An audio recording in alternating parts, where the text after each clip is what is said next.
కష్టాలన్నీ వీళ్ళతో పోవాలి, పుణ్యాలన్నీ రావాలి. అందుకనే గుర్తొచ్చింది. నేను పని లేకనా, మీకు ఏసీ గదులు ఉన్నాయి నాకు తెలుసు, మీ ఇంటికి వచ్చాను మన బ్రహ్మాండమైన ఫ్యాన్లు ఉన్నాయి.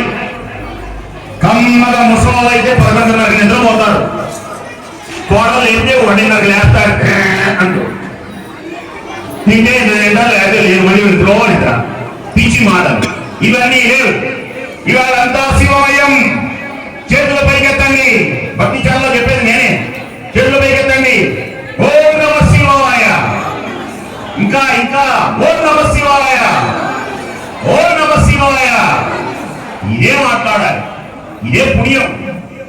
పుణ్యమైనటువంటి ఎప్పుడైతే స్వామి శంకరా, అందుకనే మళ్ళీ నమస్కారం చేయమన్నా. ఇవాళ పుణ్యమైన పద్యం.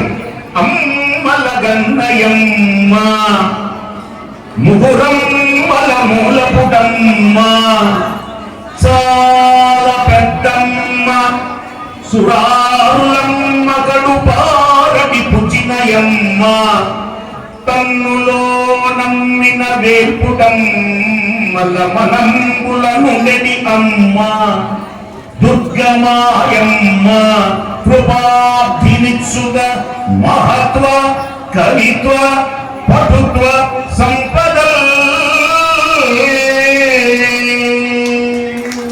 మా అమ్మ అమ్మ చెప్పవే అమ్మా, అమ్మా శివునికి చెప్పమ్మా, తల్లివి కదా బాధపడుతున్నామమ్మా.